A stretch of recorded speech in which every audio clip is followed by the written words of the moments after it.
Hi welcome back to Rainbow food and lifestyle channel. ಎಲ್ಲರೂ ಹೇಗಿದ್ದೀರಾ? ಎಲ್ಲರೂ ಖುಷಿಯಾಗಿ ಹ್ಯಾಪಿಯಾಗಿ ಹೆಲ್ದಿಯಾಗಿ ಸೂಪರ್ ಆಗಿದ್ದೀರಾ ಅನ್ಕೋತೀನಿ. ಇವತ್ತು ನಾವು ಬಂದಿರೋದು ಕಬ್ಬಾಳು ಗ್ರಾಮಕ್ಕೆ.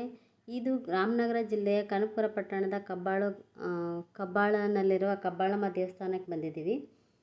ಇಲ್ಲಿ ಪಾರ್ವತಿ ದೇವಿ ಮತ್ತು ಸುಬ್ರಹ್ಮಣ್ಯ ದೇವರು, ಗಣೇಶ ಇದ್ದಾರೆ. ಇಲ್ಲಿ ಮೂಲ ದೇವರು ಯಾವುದಪ್ಪ ಅಂತ ಹೇಳಿದ್ರೆ ಮಂಚಿನ ಮಾರಮ್ಮ ಮತ್ತು ಕೋಣದ ಮಾರಮ್ಮ ಅಂತ ಹೇಳಿಬಿಟ್ಟು. ಇಲ್ಲಿ ಪಾರ್ವತಿ ದೇವಿ ತಮಿಳುನಾಡಿಂದ ಬಂದು ನೆಲೆಸಿದ್ದಾರೆ ಅಂತ ಹೇಳ್ತಾರೆ. ಇಲ್ಲಿ ಪಾರ್ವತಿ ದೇವಿನೇ ಕಬ್ಬಾಳು ಗ್ರಾಮದಲ್ಲಿ ನೆಲೆಸಿರೋದ್ರಿಂದ ಕಬ್ಬಾಳಮ್ಮ ಅಂತ ಹೇಳಿ ಕರೀತಾರೆ. ನೀವೇನಾದರೂ ಈ ದೇವರಿಗೆ ಹರಕೆ ಕಟ್ಕೊಂಡಿದ್ರೆ, ಬೇಡ್ಕೊಂಡಿದ್ರೆ, ನೀವು ಅಂದ್ಕೊಂಡಿರೋ ಕೆಲಸ ಆದಮೇಲೆ ಇಲ್ಲಿ ಬಂದುಬಿಟ್ಟು ನಾನ್ ವೆಜ್ ಮಾಡಬೇಕಾಗತ್ತೆ. ಈ ನಾನ್ ವೆಜ್ಜನ್ನು ಮಂಚಿನ ಮಾರಮ್ಮ ಮತ್ತು ಕೋಣದ ಮಾರಮ್ಮಗೆ ನೈವೇದ್ಯ ಮಾಡಬೇಕಾಗತ್ತೆ. ಕಬ್ಬಾಳಮ್ಮಗೆ ಮಾತ್ರ ಸ್ವೀಟ್ ಮಾಡಿ ನೈವೇದ್ಯ ಮಾಡಬೇಕಾಗುತ್ತೆ. ನಾವು ಬಂದಿರೋದನ್ನ ಏನು ವಿಶೇಷತೆ ಇತ್ತಪ್ಪ ಅಂದರೆ, ಇವತ್ತು ಹೊಸ ನಮ್ಮ ದೇವರ ಮೂರ್ತಿನ ಪ್ರತಿಷ್ಠಾಪನೆ ಮಾಡ್ತಾಯಿದ್ರು. ಹಳೆ ಮೂರ್ತಿನ ಹಿಂದ್ಗಡೆ ಇಟ್ಟಿದ್ದರು. ನೋಡಿ ಎಷ್ಟು ಚೆನ್ನಾಗಿ ಡೆಕೋರೇಷನ್ ಮಾಡಿದ್ದಾರೆ. ತುಂಬ ಚೆನ್ನಾಗಿ ಮಾಡಿದ್ದಾರೆ. ತುಂಬ ಚೆನ್ನಾಗಿ ಕಾಣಿಸ್ತಾ ಇತ್ತು ದೇವರು.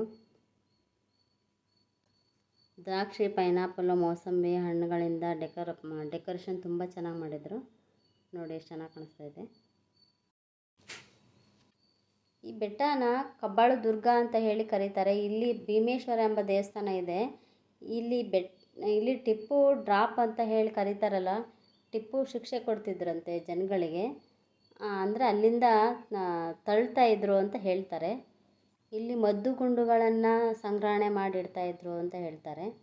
ಇಲ್ಲಿ ಒಂದು ದಿನದ ಟ್ರಿಪ್ಪಿಗೆ ಅಂದರೆ ಟ್ರೆಕ್ಕಿಂಗ್ ಬರೋರಿದ್ದರೆ ತುಂಬ ಚೆನ್ನಾಗಿದೆ ಈ ಪ್ಲೇಸು.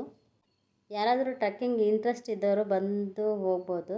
ತುಂಬ ಚೆನ್ನಾಗಿದೆ. ಒಂದು ದಿನಕ್ಕೆ ಪ್ಲ್ಯಾನ್ ಮಾಡ್ಕೊಂಡು ಬಂದು ಹೋಗ್ಬೋದು. ನಮ್ಮಲ್ಲಿ ಚಿಕ್ಕ ಮಕ್ಕಳು ಇರೋದ್ರಿಂದ ನಾವು ಅಂಥ ಸಾಹಸಕ್ಕೆ ಕೈ ಹಾಕೋಕ್ಕಾಗಲ್ಲ.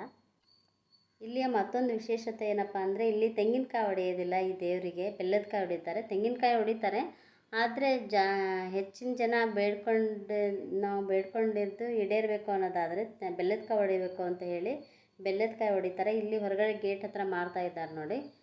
ಇಲ್ಲಿ ತೊಗೊಂಡ್ಬಿಟ್ಟು ಇಲ್ಲೇ ಹೊಡಿತಾರೆ.